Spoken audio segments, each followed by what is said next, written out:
artikel ilmiah. Hal ini artikel ilmiah itu bisa jurnal, bisa proceeding, bisa skripsi boleh, tugas akhir boleh. Namun jangan sampai kalian mengambil dari Wikipedia, misalkan, atau situs-situs yang tidak bisa dipertanggungjawabkan. Atau misalkan kalian hanya mengambil dari modul toh, tidak. Namun saya ingin kalian bisa mencari materi, bisa mencari teori-teori yang berkenaan dengan praktikum ini, dan ini juga sebagai latihan kalian nantinya. Latihan kalian untuk menghadapi tugas akhir. Kalian kan sudah kelas 3. Nanti kalian akan melakukan tugas akhir, dan tentunya kalian akan membuat laporan tugas akhir, proposal maupun laporan, dan tentunya itu adalah berupa karya ilmiah. Jadi harus benar-benar kalian nantinya. Nah, kita lanjutkan. Nah, biasanya filtrasi ini bagian dari instalasi pengolahan air limbah setelah koagulasi, flokulasi, dan sedimentasi. Biasanya kan untuk menghilangkan padatan suspensi, dia bisa dengan sedimentasi. Kemudian, tadi telah dijelaskan juga, biasanya dalam partikel pengotor air limbah itu ada berupa koloid, yang tentunya dia bisa diendapkan dengan sedimentasi setelah terlebih dahulu dibuat dalam bentuk vlog melalui tes koagulasi, flokulasi. Namun tentunya ada saja tuh, masih ada yang tidak terendapkan di sedimentasi, sehingga biasanya dia masih perlu dalam pengolahan air limbah di industri, biasanya dia masih menggunakan filtrasi setelah sedimentasi. Nah itu. Kemudian kok nggak jalan ya? Nah, untuk filtrasi yang kalian akan lakukan percobaan di laboratorium, nantinya filtrasinya ini berbentuk berupa filtrasi downflow. Artinya nanti fluidanya mengalir dari atas ke bawah. Nah, fluidanya itu akan melewati kolom-kolom yang isinya media-media filter. Biasanya itu dalam lab kita, lab TLI, itu ada isinya pasir, kemudian karbon aktif. Ada juga dan gravel atau sejenis kerikil. Hanya saja memang karena sudah lama tidak diregenerasi sebenarnya. Mungkin perlu diregenerasi itu yang di lab TLI. Karena media filter itu suatu saat itu dia akan mengalami kejenuhan.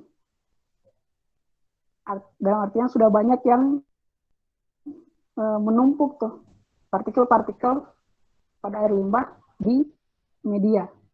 Kalau dia kan nanti dia akan menempel di media berpori tadi. Sehingga nantinya pada suatu saat akan menumpuk dan mengalami kejenuhan, sehingga tentunya perlu degenerasi. Regenerasinya dengan apa? Dengan menggunakan air bersih aliran sebaliknya dari bawah ke atas. Ini ada di modulnya, silakan kalian pelajari. Silakan kalian cari tambahan dari referensi artikel untuk nanti mendukung praktikum kalian nantinya. Kemudian, nah ini, apa saja sih faktor-faktor yang pengaruh filtrasi? Nah ini perlu kalian ketahui bahwa filtrasi itu ada hal-hal yang mempengaruhinya. Seperti tadi, tipe medianya. Media itu berpengaruh, termasuk ukuran ataupun ketebalan dari media filter. Ini akan pengaruh pada luas permukaan dari media berpori tadi, sehingga nanti media yang luas permukaannya besar tentunya akan bisa semakin banyak menahan partikel dari air limbah. Kemudian suhu juga berpengaruh. Kemudian kecepatan filtrasi, ini maksudnya debit aliran influent ya. Kalau kecepatannya terlalu besar, biasanya itu efektivitas filtrasi itu menurun. Ada yang tahu kenapa? Waktu tinggalnya singkat, Pak. Ya, itu salah satunya waktu tinggalnya singkat. Jadi dengan debit filtrasi yang terlalu besar, dia akan terlalu cepat untuk melewati media filter. Sehingga partikel air limbah dengan media tadi menjadi lebih singkat dan tidak banyak yang tersaring. Nah, kualitas air ini dari konsentrasinya biasanya. Kemudian, nah ini skema alat. Jadi ini skema alat yang kalian akan gunakan di laboratorium. Nah, T1 ini adalah bak bak influent. Di sini adalah tempat umpan air limbahnya nantinya. T1 itu pompa. Pompa ini akan mengalirkan air limbah menuju ke T2. T2 ini apa? T2 ini kolom filtrasi. Di sini berisi media-media filter.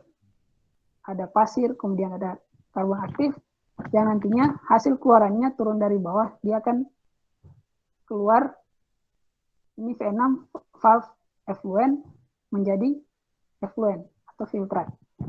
Nanti hasil dari keluaran dari setelah V6 inilah yang kalian ukur turbidity atau kekeruhannya. Nah, kalau kalian lihat di sini nih cukup kompleks nih. Kenapa ada V4 di sini? Kenapa ada valve di sini? V4 ini gunanya buat apa sih? Ada yang kira-kira bisa memperkirakan?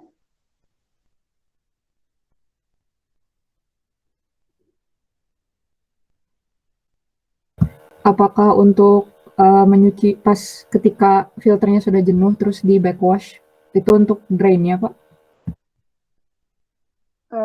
Ini sebenarnya untuk valve kalibrasi. Jadi nanti kalian perlu kalibrasi laju effluentnya di sini di V6 dengan laju influentnya. Berapa laju influent dan effluent itu harus sama. Karena kalau misalkan tidak sama, kalau terlalu cepat misalkan laju influentnya, maka bisa terjadi overflow di sini. Nanti dia akan tumpah. Dan juga tidak efisien nantinya. Jadi perlu disamakan. Makanya nanti kalian ukur dulu. Di sini kan bukannya sudah tetap buka penuh di sini di V6. Kemudian kalian ukur lajunya berapa dan nanti di sini bukaan valve di sini kalian akan sesuaikan.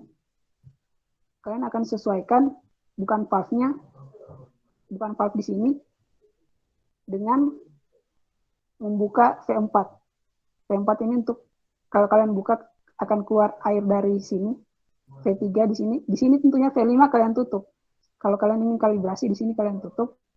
Sementara di sini V3 ini yang kalian buka. Kalian buka pengaturannya sampai dia sama debitnya dengan effluent.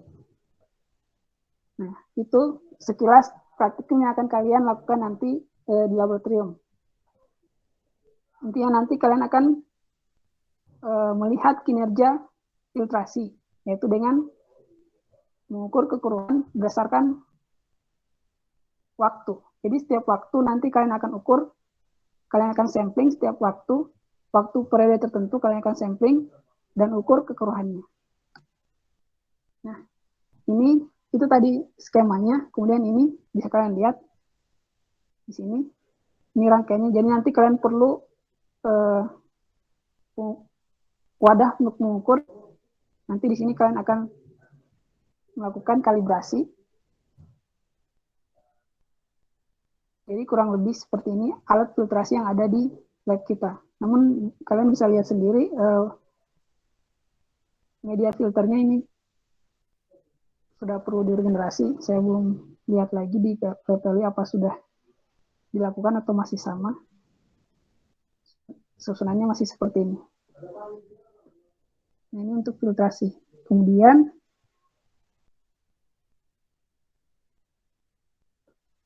nah, ini. Jadi tujuan praktikum ini bagaimana kalian menentukan efisiensi penurunan kekeruhan pada proses filtrasi kontinu limbah air terigu. Jadi kalian akan menggunakan nanti biasanya itu adalah limbah air Dan yang akan kalian ukur nantinya adalah kekeruhan, pH, dan TDS. Tapi biasanya cukup kekeruhannya aja sih sebenarnya.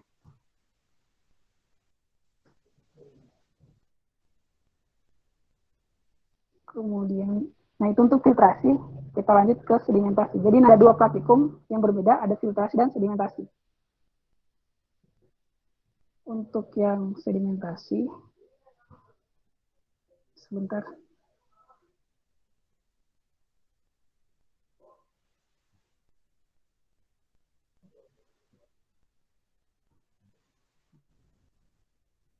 Apa sudah terlihat? Sudah ya? Sudah Bapak. Sudah Pak, sudah.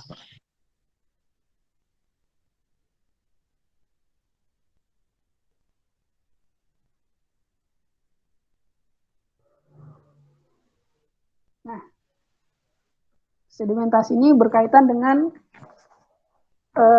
tadi yang telah kalian pelajari juga dari Pawan, koagulasi flokulasi. Karena biasanya sedimentasi ini dibarengi dengan proses koagulasi dan flokulasi. Begitu juga nanti akan kalian lakukan di praktikum ini, praktikum PLI ini. Nanti akan ada unit koagulasi dan flokulasi pada proses sedimentasi. Jadi sama kayak filtrasi, jadi sedimentasi ini digunakan untuk memisahkan cairan dan padatan. Padatan ini berupa suspended solid atau padatan tersuspensi dengan cara pengendapan secara gravitasi. Jadi melalui alat sedimentasi biasanya itu berupa clarifier. Dalam hal ini yang akan kalian gunakan dalam praktikum ini adalah lamella clarifier. Di situ nanti akan ada zona di mana vlog akan mengendap di situ. Akan ada zona sedimentasi yang nantinya padatan tersuspensi dia akan mengendap di situ. Nah, umumnya ini biasanya dilakukan setelah proses koagulasi dan flokulasi. Tadi sudah dijelaskan ya. Ada yang bisa menjelaskan ulang kenapa harus ada proses koagulasi dan flokulasi?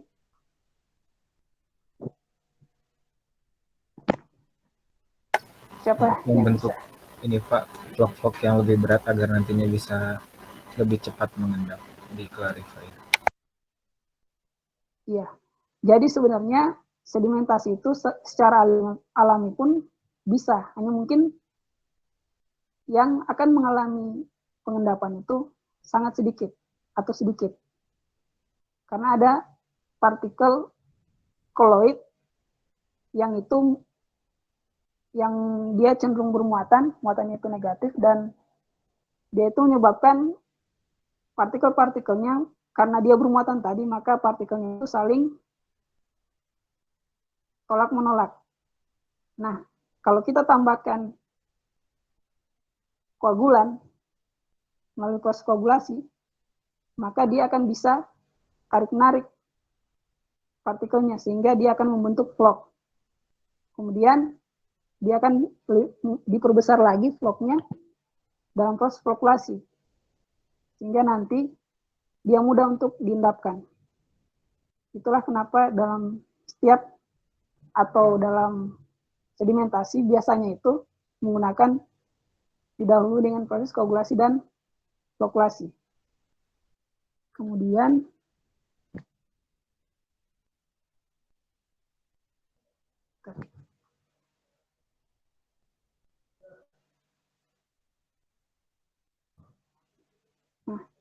yang biasanya mempengaruhi sedimentasi ini adalah jenis aliran cairannya dan gaya gravitasi.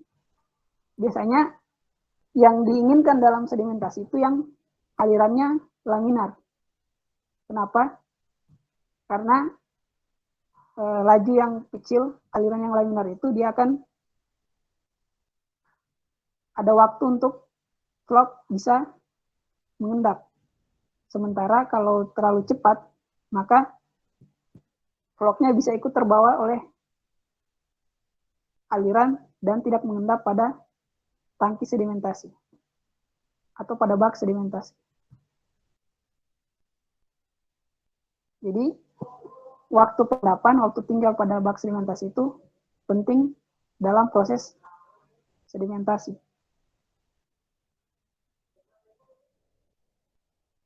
Nah, ini biasanya yang dilihat, yang perlu diperhatikan, ada efisiensi,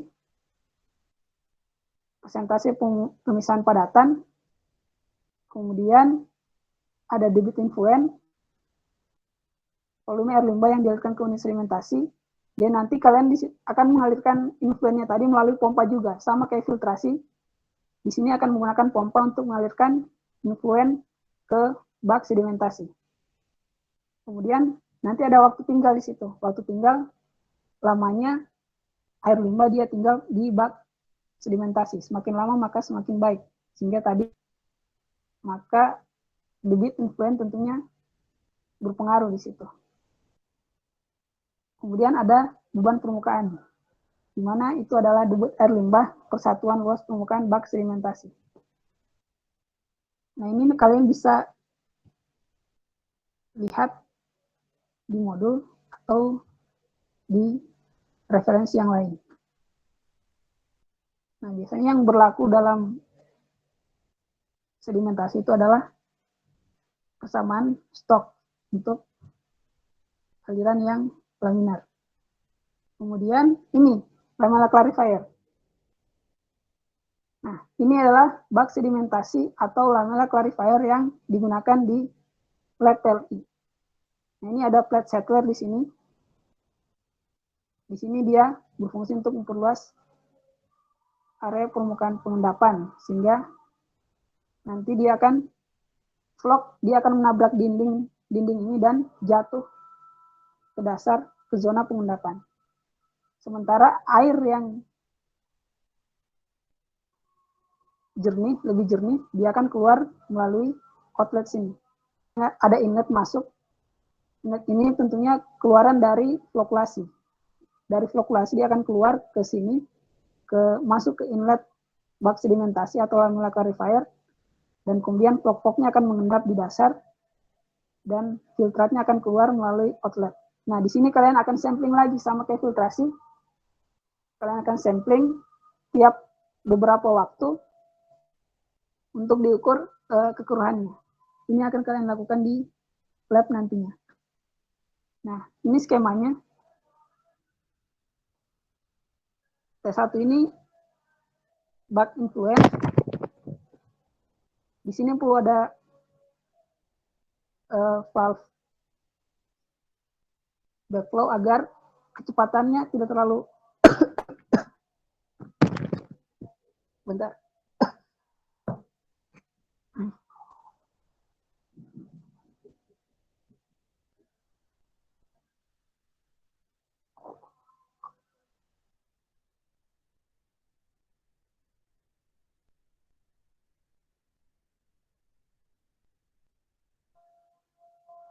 Nah, suara saya terdengar? Terdengar, Pak. Terdengar, Pak. Nah, jadi tadi dalam proses sedimentasi dia perlu aliran yang tidak terlalu cepat, yang laminar, sehingga nanti di sini kita perlu ada backflow juga. Kemudian nanti kalian bisa kalibrasi. Kalian pertama kalian akan tentukan waktu operasinya. Nanti dari waktu operasi kalian bisa hitung laju air pompanya berapa yang diperlukan untuk waktu operasi tertentu, dan juga waktu tinggal lamella clarifier tertentu. Jadi nanti kalian kalibrasi pompanya, kemudian untuk ini pompa dosing pump P2 dan P3 untuk mengalirkan di sini T4 penampung koagulan, T5 penampung flokulan. Nanti dia akan dialirkan ke bak koagulasi dan tangki flokulasi.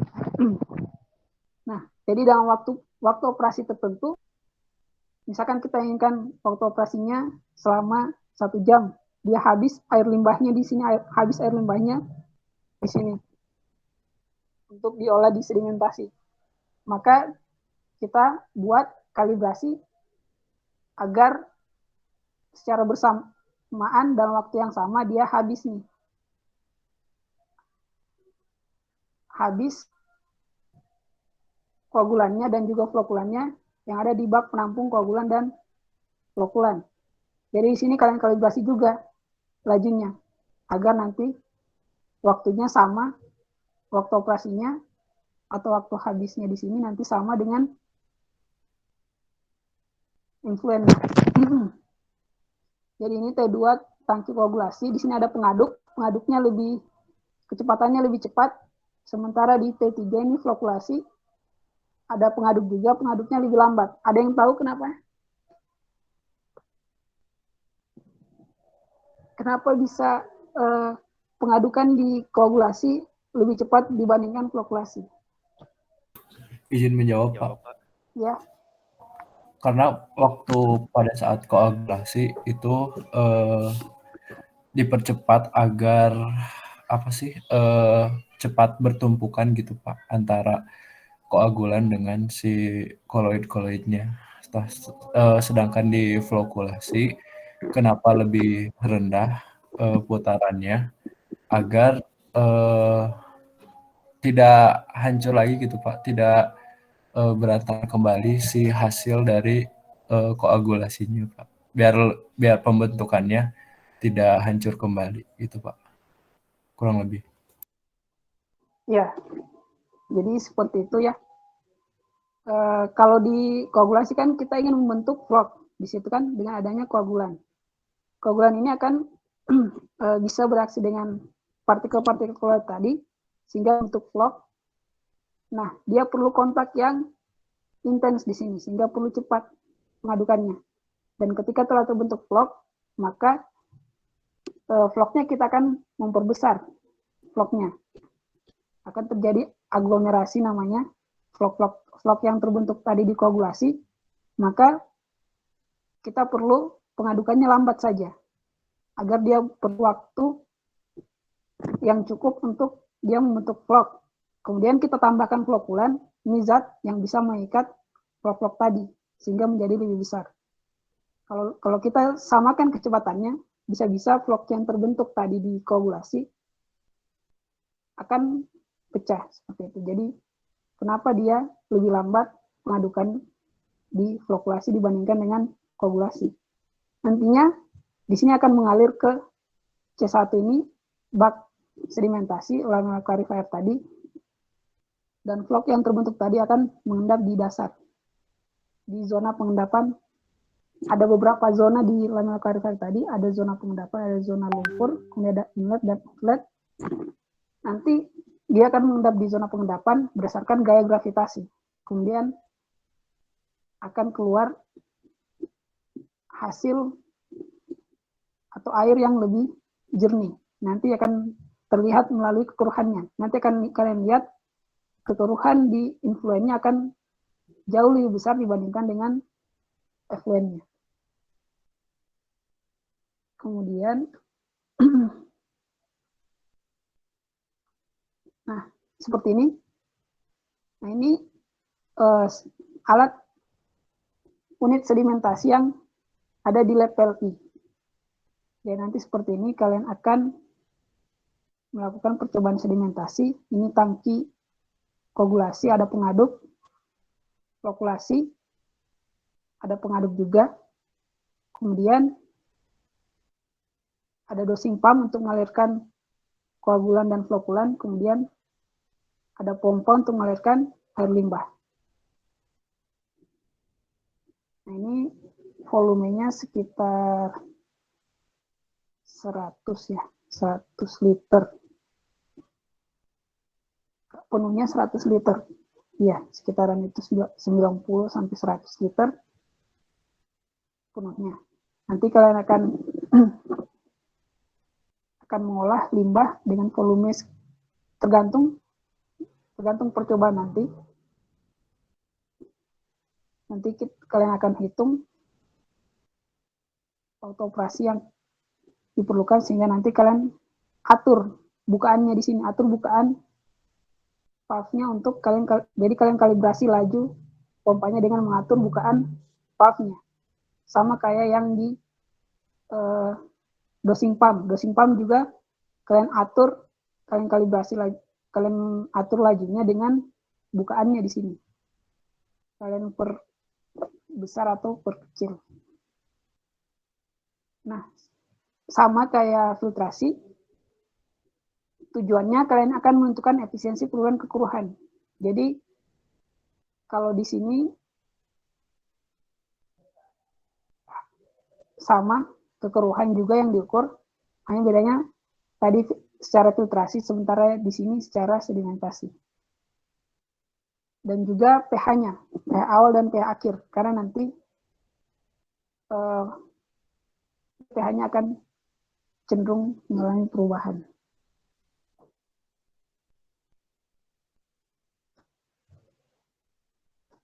Nah, saya pikir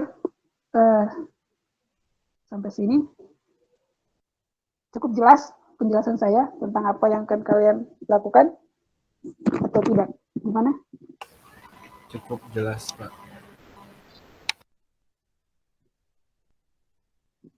Oh ya Pak, apakah berarti membuat, oh ini Ya, ada yang mau ditanyakan?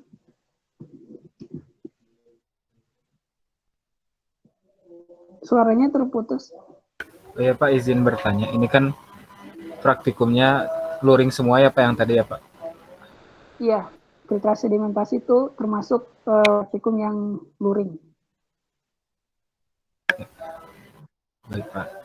Tadinya mau bertanya gitu Pak, kalau online tuh membuat jurnal atau tidak. Ternyata praktikum yang Bapak ambil itu praktikum yang program luring, jadi pasti membuat jurnal ya Pak ya?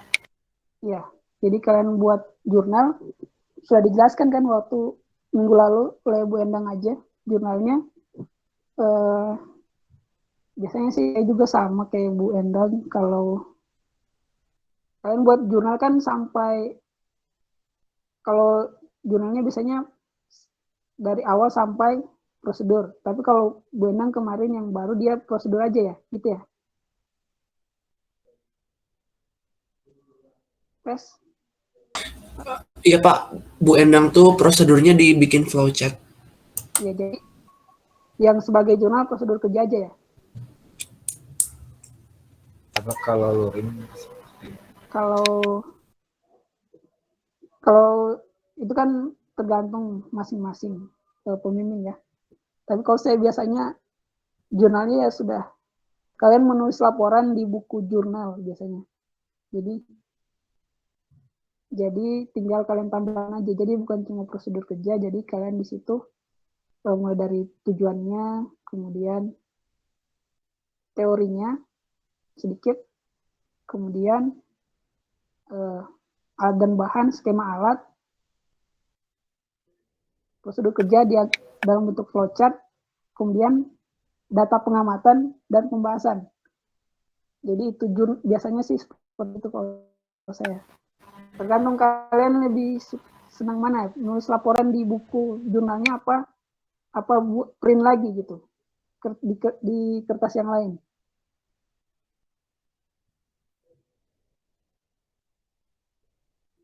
Gimana? Sepertinya Pak lebih baik soft file. Kalau yang luring sudah dibilang oleh Bu Endang, laporannya juga dikumpulkan ya. Jadi tapi terserah ini ya, terserah dosennya ya, bilangnya gitu. Atau laporannya hard copy juga. Bagaimana waktu pertemuan dengan Bu Endang?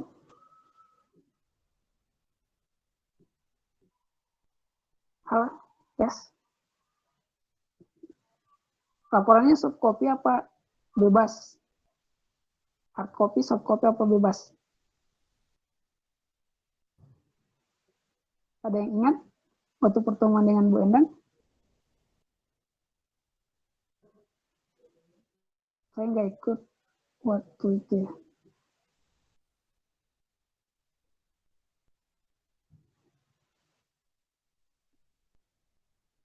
lihat nanti aja kalau gitu, lihat nanti pelaksanaan pada saat praktikum. Intinya praktikum ini praktikumnya insya Allah luring, tidak ada halangan. Nanti praktikum ini termasuk praktikum yang dilaksanakan secara luring, jadi kalian akan melaksanakan praktikum di lab.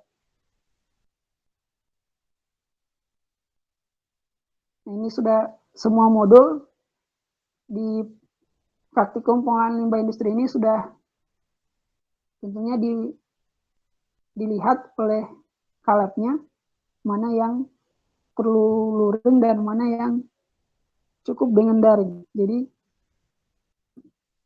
kalian tenang aja, yang luring ini insya Allah sudah sesuai nantinya. Oke, saya pikir sudah cukup waktunya ya. Ini mungkin mau masuk lagi Pak Fauzan ya, yang masuk ya. Ya, mangga Pak Robi. Ya, sudah masuk Pak Fauzan. Oke, kalau gitu cukup sampai sini. Nanti kita ketemu di lab saja. Kalian perbanyak membaca dari referensi artikel ilmiah, karena saya biasanya laporan kalian, tinjauan pustakanya seperti yang saya bilang tadi, kalian harus sumbernya dari artikel ilmiah, nggak dari modul saja. Nggak boleh yang dari modul. Tentunya kalau ngambil referensinya dari modul saja, itu nilainya akan kurang kalau saya. Karena saya ingin melatih kalian untuk mencari sumber referensi yang bagus, yang baik. Oke, mungkin sampai sini. Terima kasih. Assalamualaikum warahmatullahi wabarakatuh. Selamat sore. Waalaikumsalam, Pak. Oke, untuk selanjutnya Bapak ya berarti ya. Untuk modul keempat atau modul selanjutnya itu Bapak kebagian pengolahan limbah secara anaerob sama reverse osmosis ya. Suara Bapak kedengaran kah? Dengar. Oke. Dengar, Pak. Kalau untuk Bapak mungkin yang lebih detailnya pas waktu ditanya jawab nanti ya. Pas waktu kita praktikum. Yang setahu Bapak itu kebagian pengolahan limbah secara anaerob itu luring nanti di lab. Terus reverse osmosis kita lewat online. Terus untuk Bapak, untuk pengolahan limbah secara anaerob dulu ya, pengolahan limbah secara anaerob.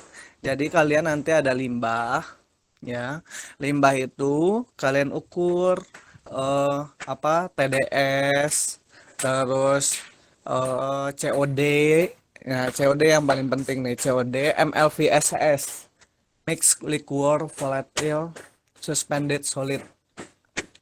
Nah, bagaimana apa saja yang harus dilakukan sebenarnya di job sheet sudah ada. Jadi Bapak secara kasarnya saja nanti kalian ada mikroorganisme yang kalian harus lakukan aklimatisasi dulu. Nanti kalau dia sudah kehidupannya sudah seiring sejalan, sudah normal, terus baru kalian lakukan pengukuran ya. Kalian masukin limbah organik secara total, limbah yang akan kalian olah. Terus awalannya ya kalian udah ukur dulu itu COD sama MLVSS yang paling pentingnya itu. Nah, terus kalian beri makanan, memberi nutrisi juga udah ada di job sheet. Kalian kasih nutrisi secara berkala, ada pompanya. Terus berikutnya didiamkan selama seminggu atau berapa hari, 3 hari. Nanti setelah itu kalian uji ya, kalian uji lagi, kalian ambil limbah yang sudah mengalami reaksi di dalam reaktor kalian. Nanti kalian uji lagi COD akhir sama MLVSS-nya. Nah, COD ini ya ada cara-caranya yang kalian harus tahu. Jadi limbah atau sampelnya kalian masukkan ke tabung HEC, terus kalian tambahkan kalium bikarbonat dan asam sulfat, terus harus di lemari asam, terus kalian masukin ke HEC digester selama kalian panasin selama 2 jam suhu 150 derajat Celcius, terus kalian lakukan titrasi dengan FAS, amonium sulfat dengan indikator ferroin. Nanti dapat volume titrannya, volumenya itu kalian masukin ke rumus mencari COD ada ya. Nanti dapat COD awal, dapat COD akhir, nanti kalian hitung efisiensi dari penurunan COD ya. Terus yang kedua mengukur MLVSS. MLVSS itu kalian pakai ini apa namanya oven atau dulu oven ya. Jadi kalian timbang ya, kalian saring itu beberapa 50 mili ya kalau nggak salah tuh, terus kalian timbang kertas saring, terus kalian saring, nanti di dalam kertas saring kalian ada suspended solid yang tersaring, terus kalian lakukan pemanasan sampai yang menguap, yang bisa menguap teruapkan, tinggallah suspended solid, nanti kalian timbang lagi. Itu untuk anaerob. Terus yang anaerob ada pertanyaan dulu.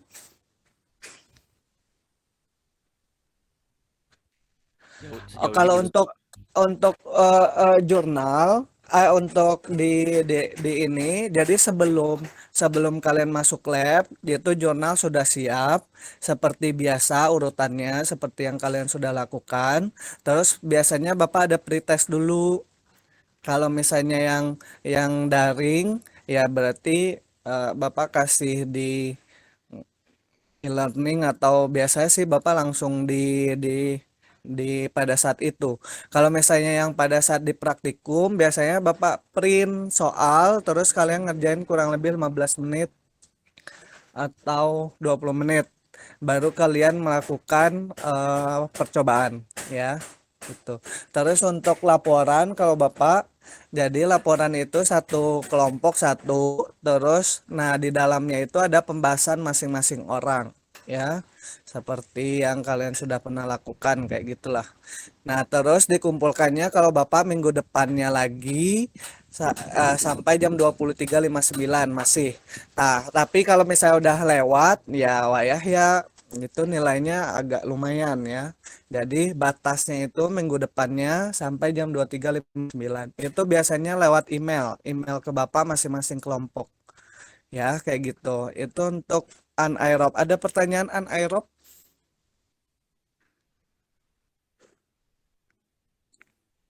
Cukup Bapak. Cukup. Nah, sekarang untuk reverse osmosis, Bapak nanya berarti ini ya, reverse osmosis kita daring. Riana ada?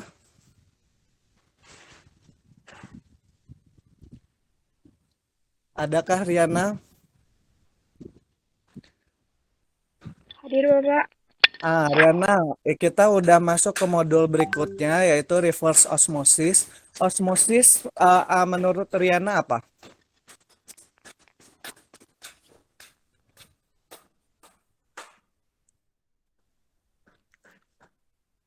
Riana, mendengar suara Bapak?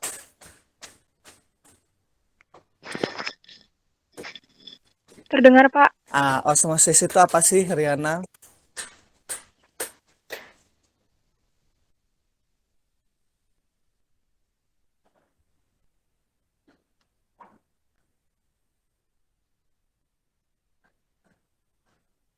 Halo?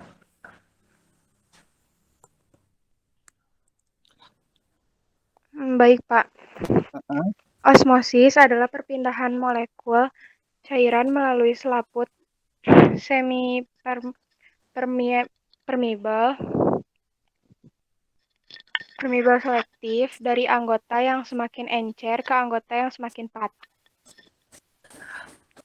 Ini agak bahasanya bahasa kertas. Coba yang Franz Connery, ada Franz. Tapi yang disebut Rihanna ya betul. Cuman Bapak nangkapnya itu masih bahasa bahasa di ini, maunya itu bahasa bahasa kalian aja gitu.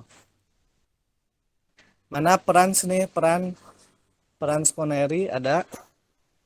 Hadir Pak. Nah, Franz, osmosis itu contoh dalam kehidupan sehari-hari apa, Franz? Kalau kehidupan sehari-hari, Ah, ah.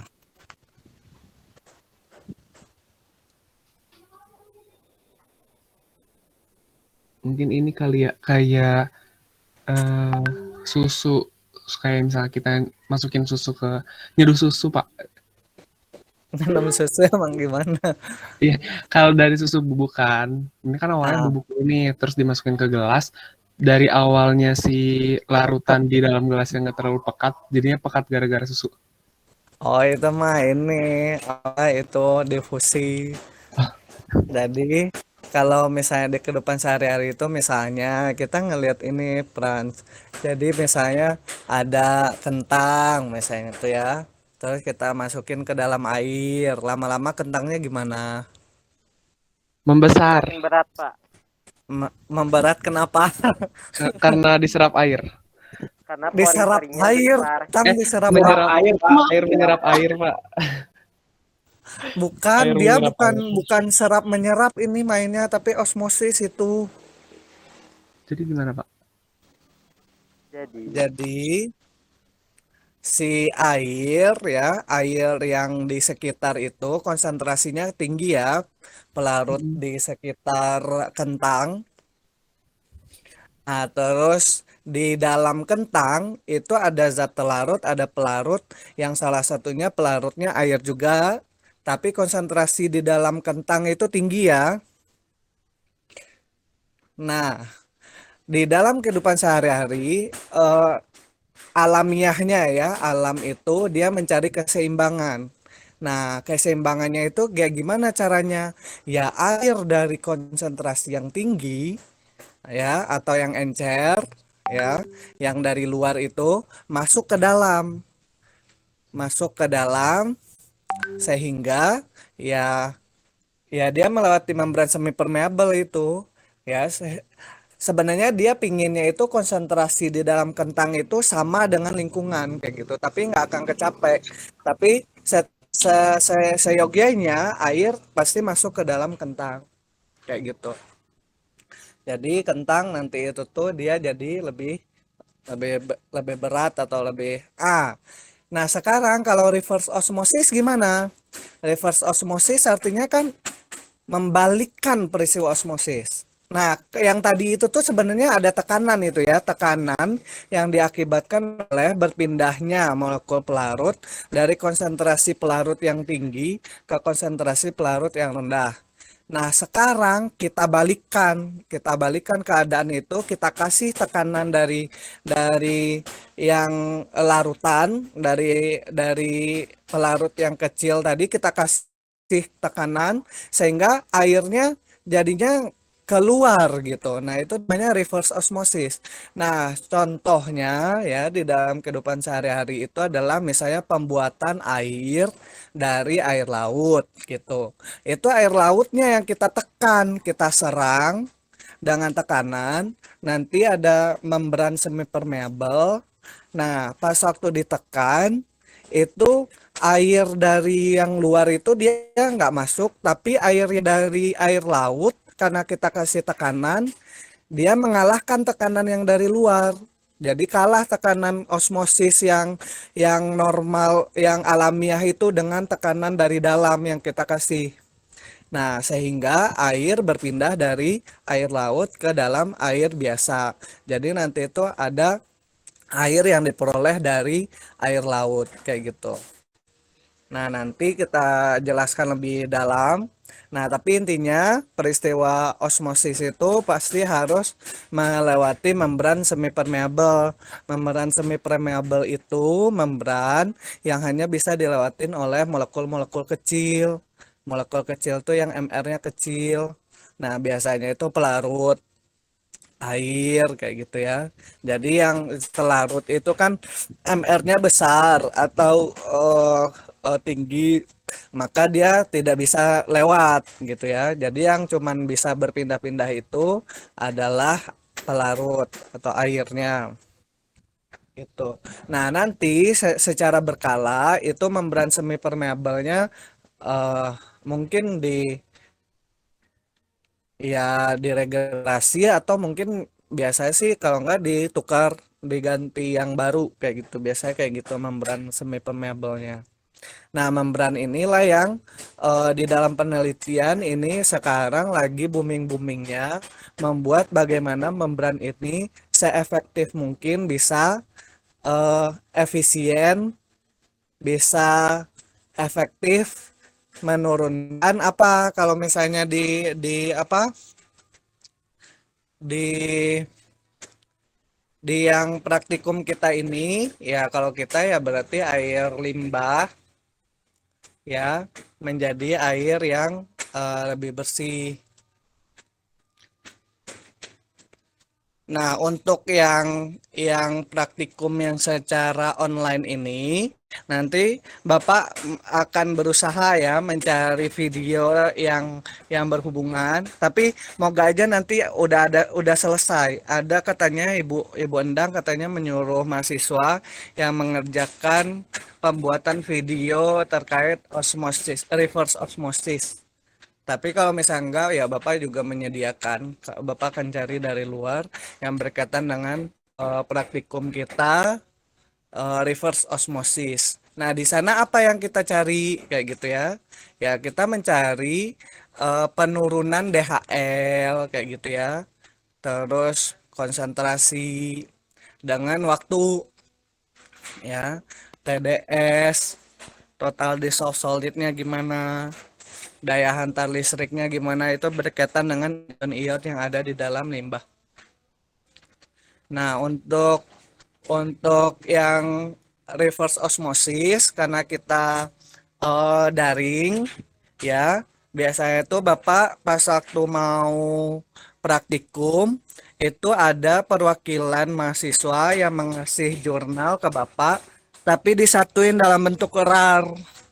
Nah, dari sana itu sebagai syarat untuk pretest. Jadi kalau dari sana Bapak ngelihat, tapi itu ada nilainya juga, nilai jurnal, nilai. Nah, terus pretest biasanya Bapak di online itu biasanya sih Bapak suka ada yang diskusi, Bapak tanya satu-satu, ada yang berupa Bapak kasih soal. Terus habis itu Bapak jelasin, tanya jawab dan lain-lain, baru kita lihat praktikumnya, videonya. Terus habis itu Bapak kasih data, kalau kita di percobaan kayak gini loh hasilnya. Nah, kalian olah. Nah, pengumpulan laporannya sama minggu depannya sampai jam 23.59. Di dalamnya juga masih kayak biasa, jadi ada format seperti laporan biasa yang di dalamnya ada pembahasan masing-masing individu. Nah, untuk Bapak ada pertanyaan tidak? Nanti untuk lebih dalamnya pada saat kita praktikum.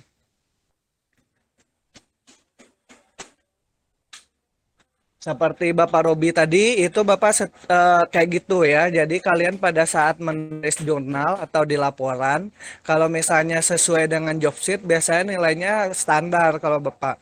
Cuma kalau misalnya ada tambahan-tambahan yang kalian searching atau kalian cari, biasanya Bapak kelihatan sih, karena Bapak biasanya tuh suka membanding-bandingkan. Ini kayaknya sama dengan yang job sheet, ini kayaknya ada yang beda dikit. Nah, biasanya tuh nilainya lumayan ya. Oke, untuk Bapak ada pertanyaan?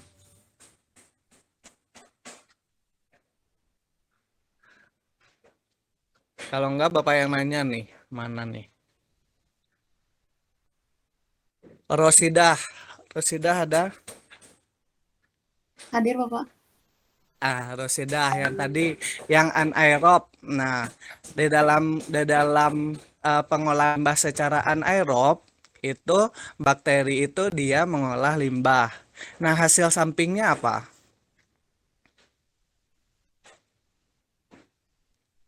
Lumpur Pak. Lumpur, terus yang lainnya selain itu yang di dalamnya ada lagi yang dia keluar. Ada apa lagi? Limbah yang bisa dibuang Pak. Ya, Sisa limbah yang bisa air. dibuang, itu yang terdapat di bawah lumpur tadi. Ada gas. Nah, gas ini yang sebenarnya kita bisa manfaatkan sebenarnya ya. Jadi di dalam peristiwa metanogenesis atau pengolahan secara anaerob nanti kalian cari itu ada istilahnya itu ada reaksi-reaksi di dalam pengolahan secara anaerob. Apa? Reaksi-reaksi anaerobik dari mikroorganisme yang nanti itu menghasilkan gas metan dan gas-gas yang lain. Nah, nanti di reaktor kita di belakangnya itu ada penghubung ke reaktor yang isinya itu adalah air, tapi ada space kosong di atasnya. Nah, nanti karena ada gas-gas yang masuk ke sana, nah air akan ditekan oleh udara. Jadi airnya ke bawah karena posisi reaktornya kebalik. Jadi airnya ketekan, nanti kalian bisa catat volume volume gasnya dengan cara perubahan volume air di awal dengan di akhir. Bisa menangkap yang gas tadi yang Bapak jelasin?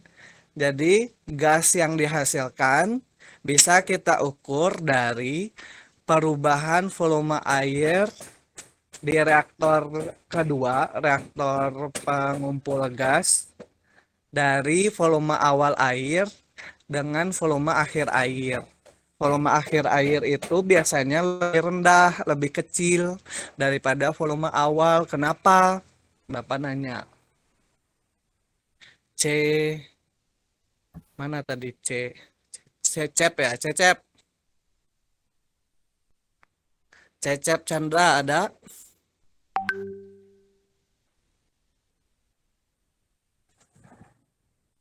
Cecep Chandra ada? Oke, jadi Hadir Bapak. nah, kenapa cara menentukan volume volume gas secara anaerob itu gimana, Cecep? Jadi diukur dari perubahan volume air dalam reaktor yang airnya itu tertekan oleh udara luar ya Pak. Ya, bukan oleh udara luar, oleh udara yang dihasilkan oleh gas lah ya, gas yang dihasilkan oleh peristiwa anaerob. Nah, nanti masuk ke dalam tabung kita karena gas itu ya dia terperangkap ke atas kan. Nah, karena dia keisi terus, dia menekan si udara ke bawah sehingga volume airnya semakin turun. Nanti itu di tabung pengumpul gas itu ada senti-sentiannya diameter apa? Tadinya tingginya seberapa, sekarang tingginya seberapa, diameter reaktornya juga udah ada. Nanti ketahuan lah volume gas yang dihasilkan selama peristiwa pengolahan limbah secara anaerob. Ada lagi pertanyaan? Ya, Bu Endang tadi udah masuk. Terima kasih. Ya. Bapak nanya lagi deh, Tamara Sepgianti. Bapak izin mau bertanya dulu. Oh ya, ini siapa? Frans ya? Iya. Iya, oke Frans. Berarti kalau volume gas gitu nanti ada hubungannya sama tekanan atau sama temperatur juga? Sama tekanan, sama sebenarnya kita nggak sebenarnya itu ada hubungan dengan tekanan sama temperatur. Sebenarnya pas waktu kita mengolah limbah secara anaerob itu, kalau misalnya yang penelitian tingkat lanjutnya Maya, itu ada variasi waktu karena ada bakteri-bakteri yang atau mikroorganisme anaerob yang dia itu maksimal suhunya itu berapa. Tapi suhu ruangan dia juga sudah bisa mengolah limbah sehingga ya kita memakainya suhu ruangan saja ya. Nah, nanti dari suhu ruangan itu kita dapatin yang pengolahan yang tadi itu, yang gasnya lah, terus COD dan BOD-nya, tapi pada temperatur standar temperatur ruang. Nah, kalau yang gas itu, ya kalau ada gas pasti ada tekanan yang terlibat di sana. Tapi kita nggak mencari tekanan yang dihasilkan, tapi dari tekanan yang ada, yang diperoleh oleh adanya gas tadi yang menekan, ya dia membuat air tertekan yang bisa kita lihat ininya nanti perbedaan volume air. Nah, dari sana kita bisa menentukan volume gas yang dihasilkan dari pengolahan limbah.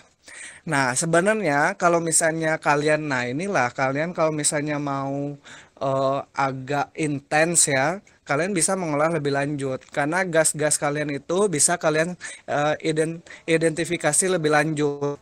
Bisa kalian olah lebih detail lagi. Tapi kalau sekarang kita cuman mengukur volume gas secara total.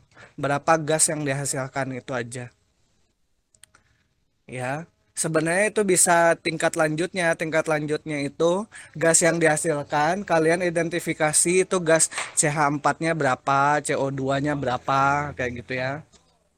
Nah, terus kalian kumpulkan tuh maksudnya tuh CH4 itu bisa di di di apa ya? Jadi itu gas yang banyak itu kalian trap itu si CH4-nya saja, nanti dapatlah metan, gas metan yang sebagai bahan bakar kayak gitu. Oke, gitu Pran. Ada lagi pertanyaan? Jadi Cukup, kita Pak. nggak Mana? Coba di WA Ibu Endang, kalau misalnya belum masuk ya Bapak akan banyak nanya. Eh, untuk pengolahan anaerob ya, anaerob itu artinya apa? Bapak nanya lagi nih. Fak siapa ya? Ahli, Pak. Fahri. Ya, Fahri. Mana Fahri? Kalau pengolahan anaerob artinya berarti pengolahan tersebut tidak memerlukan oksigen, Pak.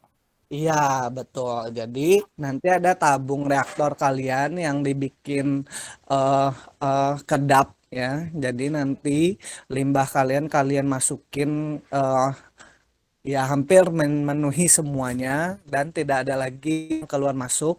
Yang keluar masuk itu paling ini apa? Bukan yang keluar masuk. Yang masuk itu paling nutrisi. Jadi ada pemberian nutrisi secara berkala selama waktu yang kita tetapkan. Ya, yang waktu yang kita tetapkan itu tuh tergantung dosen pembimbing sebenarnya. Jadi Bapak pinginnya itu kalian mengolah selama seminggu misalnya.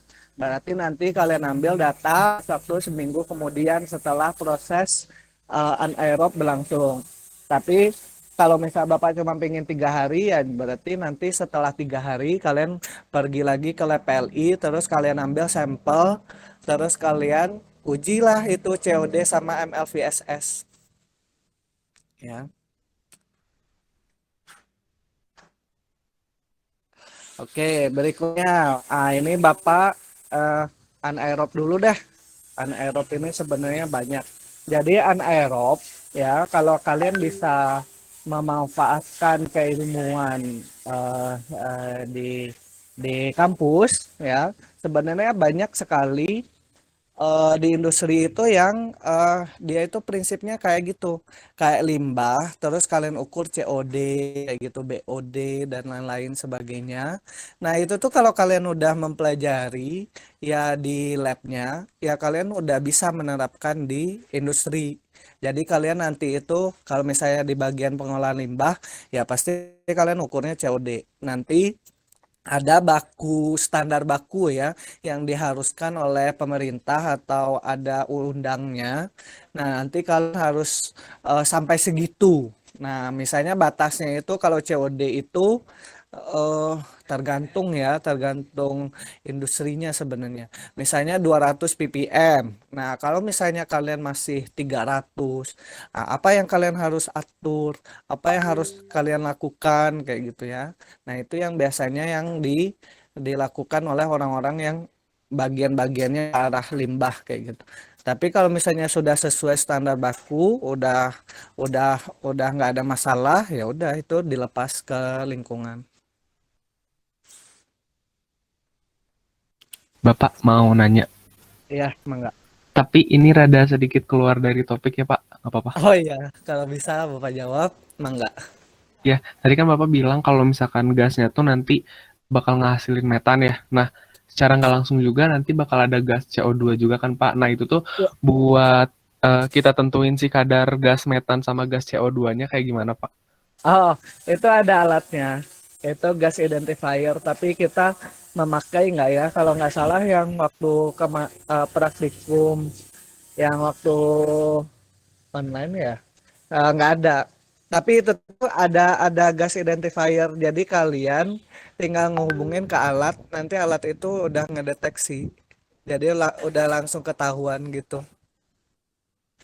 Berarti Campak. sebenarnya pas si volume airnya nurun, kan nanti gasnya bakal keangkat gitu ya Pak. Nanti bakal dihubungin sama alat buat ngedeteksi si gas tersebut gitu. Tapi ada valve-nya. Oh, Jadi ya. nggak dibuka terus. Jadi di pada saat kita mau menilai aja, kita buka sedikit ketahuan. Itu sama konsentrasi gasnya juga atau kayak cuma sekedar nama gasnya Pak? Sebenarnya dari jumlah gas itu ketahuan kalau misalnya kita cari. Ya, kalau untuk misalnya, tapi ketahuannya itu dalam persen. Nah, nanti kalau dalam persen itu sebenarnya ketahuan konsentrasi, bisa di-convert. Ya, persen itu kan juga konsentrasi. Nah, Iya Pak. nanti kalian kalian kalian kan volume reaktor kalian kan tahu. Gas kalian persennya tahu. Ya, kalian bisa tahu volume si metananya doang berapa kayak gitu. Baik Pak, makasih Pak. Oke. Nah, sekarang Bapak lanjut ke reverse osmosis deh ya.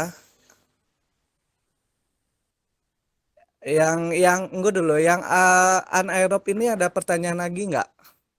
Cara mencari MLVSS sudah tahu?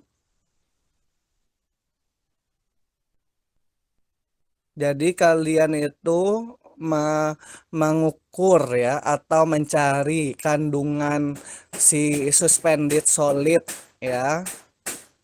Jadi padatannya itu berapa dengan cara ya kalian saring kayak gitu. Nanti dari kalian saring nanti dapat padatan yang tersaringnya. Nah, biar beneran itu yang padatannya saja, maka kalian harus masukin ke oven atau furnace. Nah, nanti padatan yang eh, kalau MLVSS itu mixed liquid, berarti yang volatil itu yang keangkat. Jadi tinggallah yang cuman suspended padatan yang tersuspensi yang ada di kertas saring. Nah, nanti kalian bandingkan kertas saring kalian tadi berapa masanya, terus kertas saring yang udah disaring pakai yang ada lumpurnya tadi berapa masanya. Nah, pas waktu dimasukin ke furnace, nanti ketahuan juga pas waktu sudah menguap semuanya, nanti dapatlah massa kertas saring yang pure dengan suspended solid. Nah, nanti ketahuan perbedaannya ya kalian bisa cari MLVSS. Ya, kalau untuk efisiensi biasanya itu dari COD awal, COD akhir ya. Nah, nanti kalian persenin COD awal dikurangi COD akhir bagi COD awal kali 100%.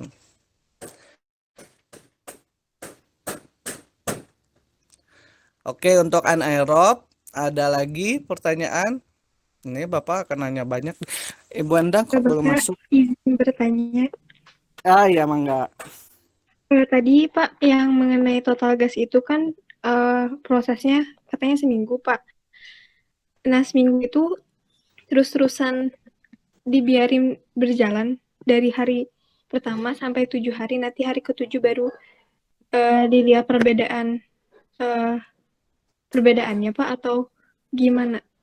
Maaf Pak, belum terbayang. Terima kasih Pak.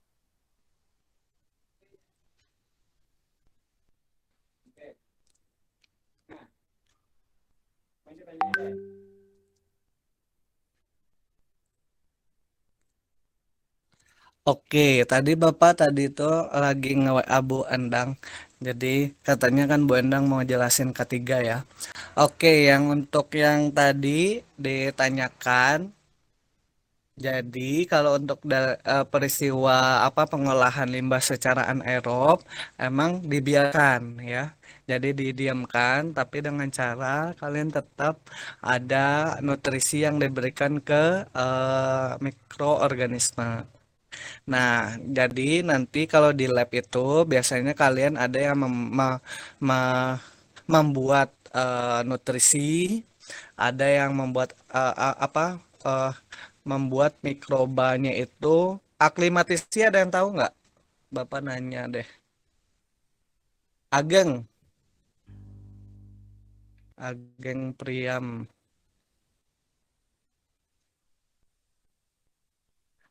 Nggak ada, Ageng. Tadi Ageng cuap-cuap banyak. Sekarang kemana? Pak, saya tahu tapi dalam eh, kalau di ikan Ya, diaklimatisasiin kan Pak, kayak gitu. apa tuh? Apa tuh Eh, aklimatisi? Penyesuaian suhu. Ya, jadi mikroorganismenya kita sesuaikan dulu. Jadi keadaan-keadaan lingkungannya itu biar dia nggak shock, biar nggak dia tersentak dan mati. Jadi kita sesuaikan. Jadi kita kasih dikit-dikit dulu si limbah kita. Terus nanti pada saat sudah berjalan, sebenarnya ada waktunya kok di job sheet ya. Nah nanti baru kalian masukkan eh, sampai sampai sebenarnya nggak penuh-penuh juga sih, sampai eh, 90-an% lah dari reaktor keisi. Jadi aklimatisasi itu adalah penyesuaian hidupnya mikroorganisme di dalam lingkungan yang baru. Nah, jadi nanti kalian biarin aja. Jadi dibiarin aja. Tapi kalau yang Bapak lihat sekarang karena kita eh, terbatas ya, maka nanti kayaknya kalau misalnya kalian sudah bisa di awal menentukan COD sama MLVSS, di akhir kan juga prinsipnya sama. Nah, Bapak akan ngasih data, tapi nantilah kita coba lihat lagi di perkembangan ya. Kalau misalnya bisa ya kalian tetap lanjutkan karena itu seiri apa berlanjut. Jadi kalian tahu data awal kalian punya, data akhir kalian punya. Kalau misalnya ini mah kalian dapat datanya bukan data kalian tapi data Bapak yang Bapak kasih. Datanya itu COD awalnya sekian Bapak kasih, COD akhirnya berapa Bapak kasih kayak gitu. Terus nanti kalian olah kayak gitu. Kalau misalnya praktikum yang biasa, ya kalian pure ya, mandiri semuanya. Jadi nanti ada waktu-waktu yang kalian boleh minta izin ke Ibu Lina, Ibu Lina, Ibu, Ibu Lina yang asik apa, yang di eh, PLI untuk mengambil data COD dan MLVSS di akhir. Biasanya itu di luar jam praktikum. Jadi kalau misalnya kita Senin, ya kalian mungkin Jumatnya ngambil data COD akhir sama MLVSS akhir.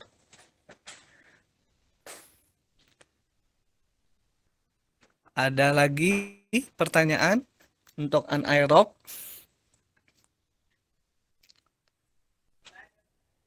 Eh, Ibu Endang, ini belum lihat Bapak nih.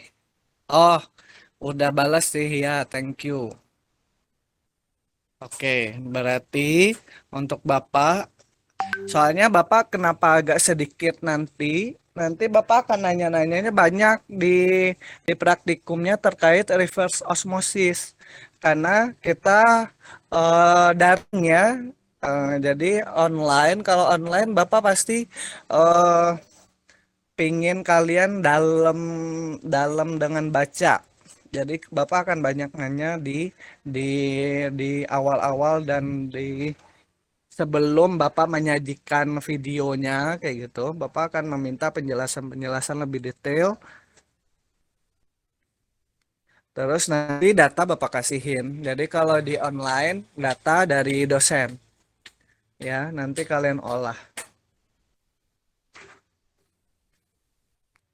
Oke, kalau tidak ada, alhamdulillah Bu Endang sudah masuk. Untuk Bapak sepertinya cukup, Bu Endang. Iya, Pak Hujan. Ya, baik itu saja dari Bapak. Terima kasih. Assalamualaikum warahmatullahi wabarakatuh. Mangga dilanjut, Pak.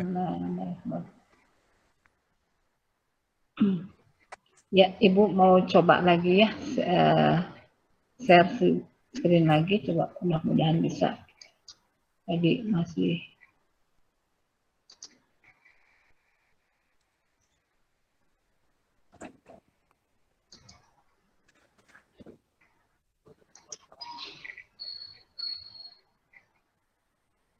Ya, apa sudah kelihatan? Sudah terlihat Ibu.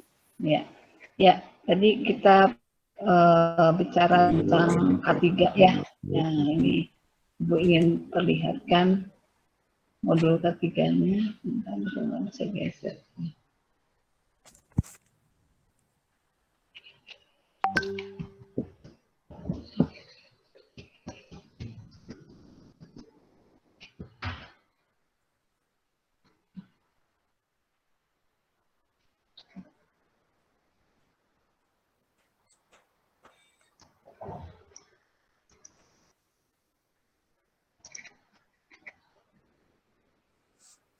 Kok kayak bau?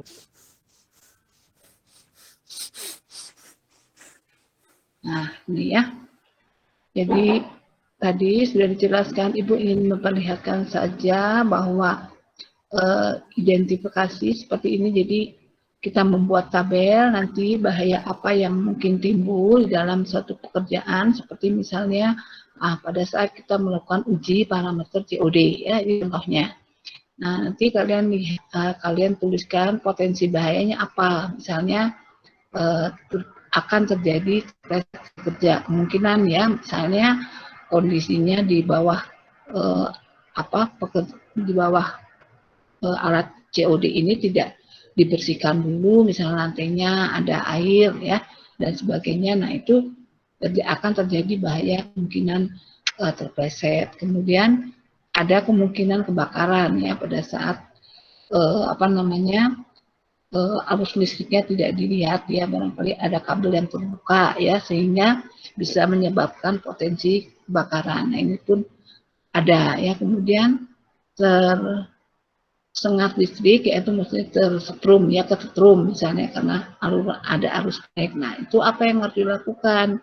Nah, seperti di kanan di sini misalnya risikonya tingkatannya bisa cedera ringan, bisa cedera sedang, bisa cedera berat, bisa cedera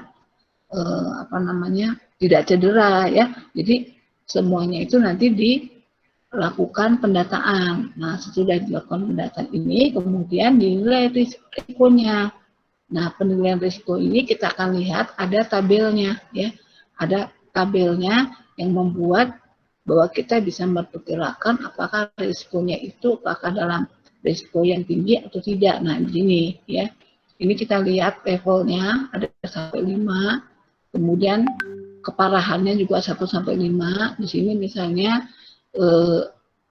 peluangnya itu untuk tadi misalnya peluang untuk ada 5 ya. Tadi bisa kita lihat ini peluangnya misalnya terjadi sesuatu yang menyebabkan korban itu ini sampai meninggal ya, karena memang kondisinya parah. Nah, itu kita lihat nanti di sini kita kan levelnya itu 5. Nah, setelah lihat 5, kemudian keparahannya dilihat apakah tingkatnya 1 atau 2 atau 3 atau 4 atau 5. Nah, misalnya tingkat keparahannya itu 2, berarti dia adalah high risk ya, tinggi risikonya. Nah, nanti kita buat semacam tabel juga di sini. Misalnya tadi uji COD. Nah, tadi karena apa? Misalnya di sini, misalnya tadi terpleset ya, misalnya tadi terkena bahan kimia, atau misalnya kebakaran, atau tersengat listrik. Nah, itu kita lihat di sini risikonya seperti apa. Nah, kalau hanya namanya terpleset kan cedera, mungkin akan terjadi cedera ringan. Tapi kalau kena bahan kimia mungkin cedera ringan atau misalnya bisa juga cedera berat dan sedang. Kemudian kalau kebakaran ini misalnya cedera berat ya, karena misalnya kena apa namanya api ya.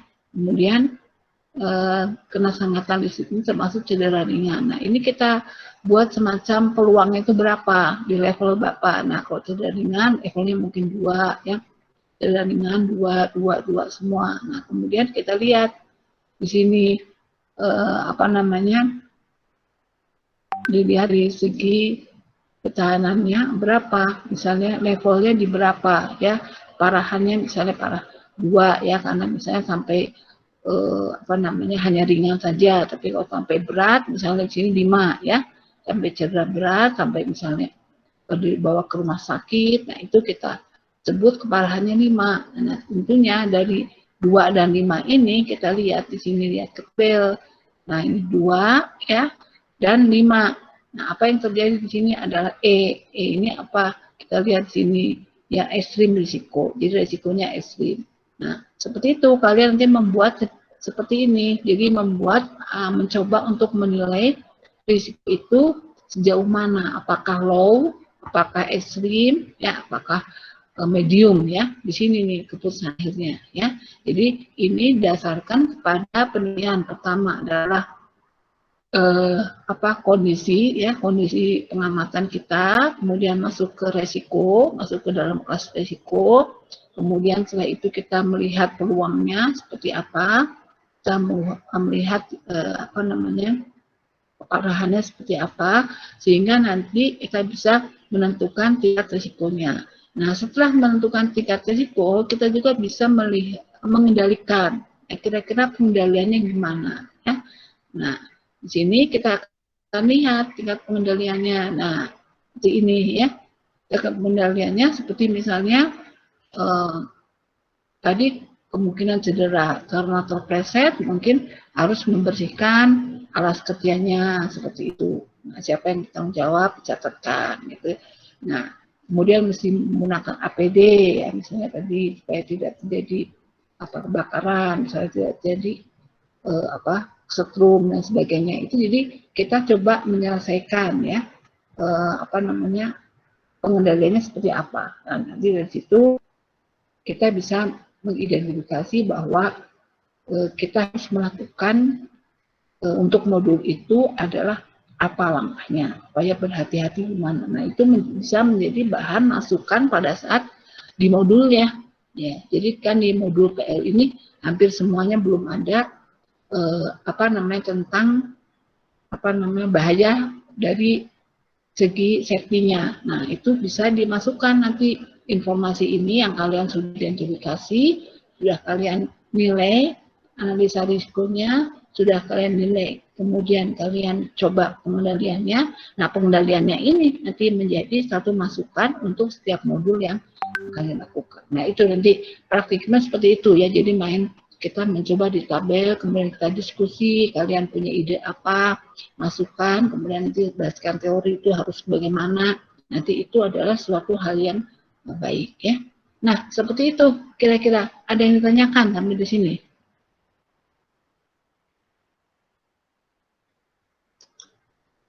Ada yang ingin tanyakan mungkin?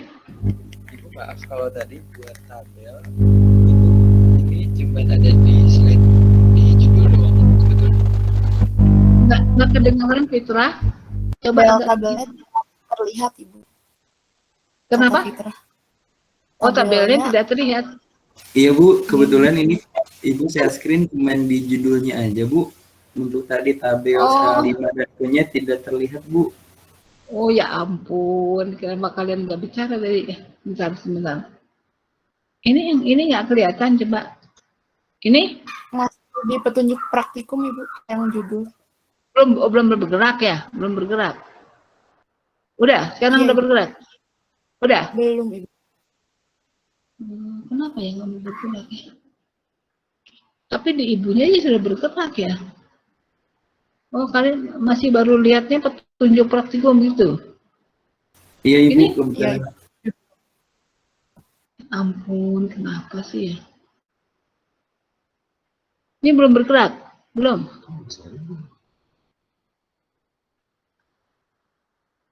Tapi kalian udah melihat ya? Presentasinya muncul tapi tidak bergerak Ibu. Kalau seperti itu gimana kan ya? Biasanya ini ibu, kalau di ibu sih sudah bergerak.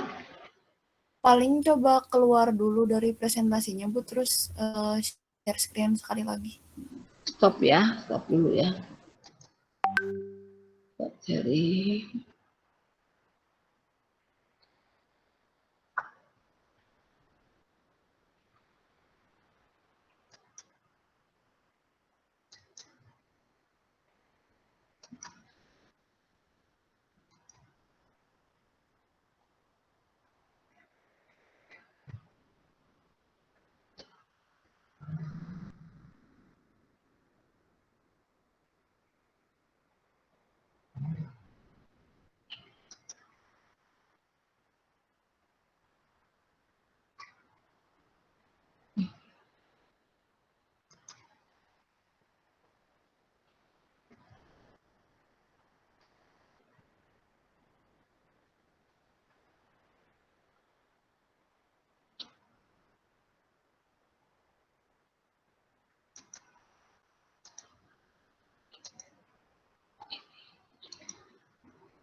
Sudah ada?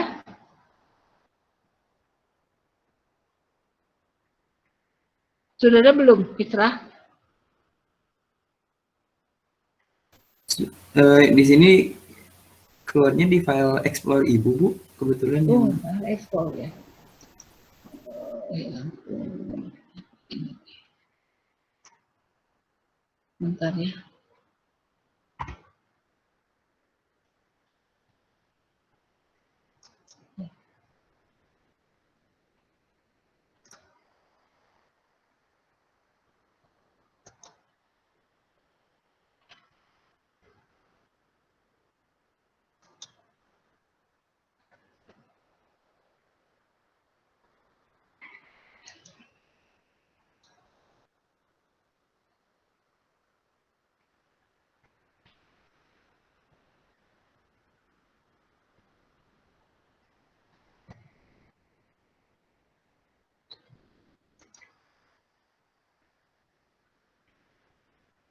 Nggak ada ya?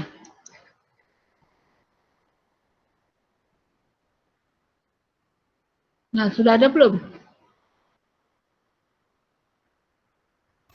ini Ibu sedang share screen Bu, layar share screen di Gmeet. Coba.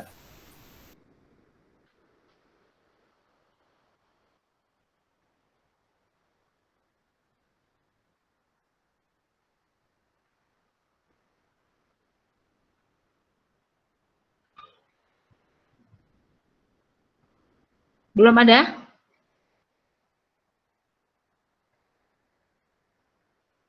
Belum Ibu. Kenapa ya kok ini ya? Kemarin ini kan nggak ada masalah ya. Hari ini kok masalah.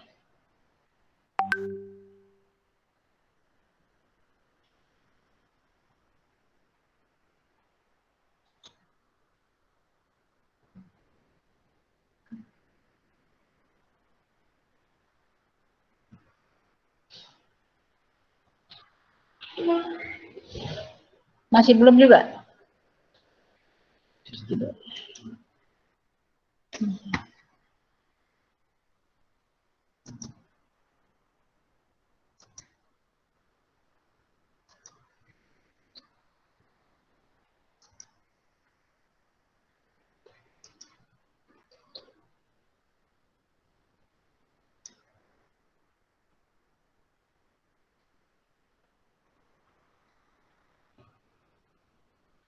Sudah belum? Sudah, Ibu. Nah, sudah bisa apa judulnya? Pendahuluan ya? Iya, Ibu. Iya.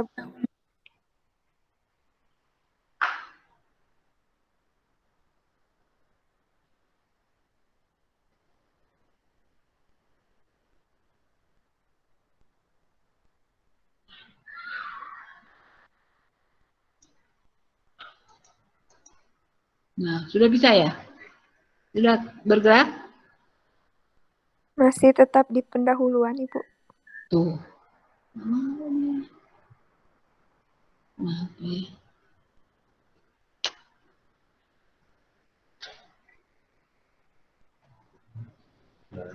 Di tempat itu sih jalan ya, tempat kalian enggak ya?